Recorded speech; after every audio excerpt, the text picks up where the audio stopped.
at the Curls Girls Rule the World at Mist-Harlem event with Mrs. Nicole Ari Parker. Tell us, as a mother, this is a mentoring program. How important is it for young girls to look up to professional women to try to guide them in a better direction? Well, I think a couple of great things are happening at this luncheon today. I think, number one, someone made the effort to make sure that these women are paired up. It's not just someone giving a speech and then they go home. Each table has a few mentors and some young students at the table.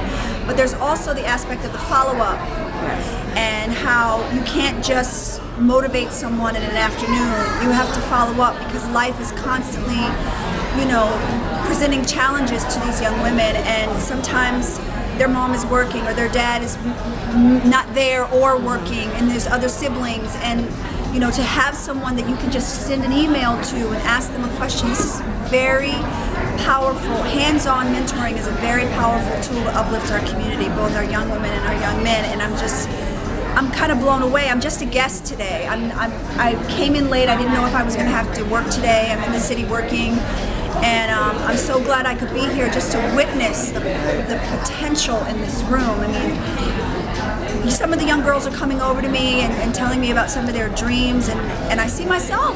Yes. I see myself in them, and I remember the women who held my hand along the way in any way they could, whether it was actual in-person interaction or a letter, before email. Not that old, but caring in a real way is so powerful, and if more people could do it, because it's not that expensive to be kind, to be present, to be reinforcing. It's supportive. It doesn't take much, but the rewards are so powerful. Yeah, I think there's a lot of energy, positive energy. The girls are excited. Even, us here, we're excited just to witness this. And the exposure. Yes, that's exactly what we're because looking for. Because what they see on TV is just entertainment. Yes. And then, you can watch your favorite TV show, but why don't you meet the woman who produces that show? Why don't you meet the woman who runs that network? Or, who casts that show? Or writes that show? Why don't you meet the people who own the building where they shoot the show? Real estate. I mean, it's just endless, the access that these girls have here today, and it's just eye-opening. You would be so surprised how one of these girls is going to get touched, and then it's just going to grow. Like she said today, we're planting seeds today. Yes, we are. And it's there. You can see it already. It's very important for these girls to have someone to look up to. How important was that for you when you were growing up?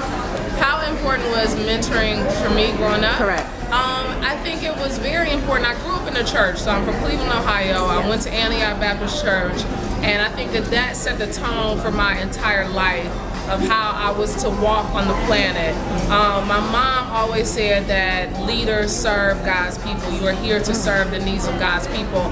And so all those women from my elementary school, from Stella Lowe Munson, who was my principal at Caledonia Elementary, to Miss Grant, to Miss Strickland, my sixth grade teacher, I think they all kind of poured into me and gave me the tools, but also gave me the nudge to tell me that I could, that even though I didn't see myself or somebody who looked like me on television all the time or in every magazine that I turned the pages on, that I could be great.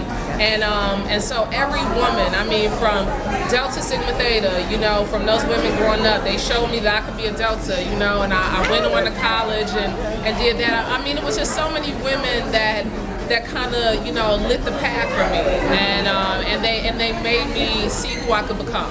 Right. Awesome. One thing that stood out to me as far as mentoring, that someone has told me, I don't know. You know what? I've had mentors at every stage of my life, like from being a young girl to being an adult. I got mentors now who always sit me down and be like, wait a minute now, hold up. But I would probably say what every woman who has been very successful has told me was to be myself.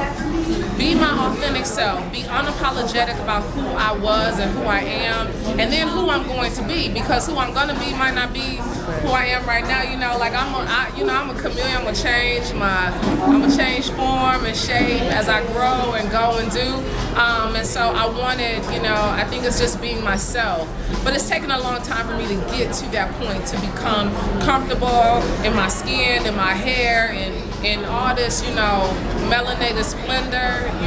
It's taken me a while to get all like comfortable, because I didn't always, when we don't see, imagery is so powerful. And when we don't see ourselves, on television reflected in a way that we can identify with, then we like, I don't know. I was just telling my mom, I wanted to go to a black college because I watched A Different World. On Thursday night, I knew that I could go to have me a human experience because I watched that show and I saw stepping and I saw service, but I saw activism and I saw flyness and I saw all of that, rolled into that package, and I just knew I could become great because of that. But I saw that, and then that got taken away. I didn't see myself, and so.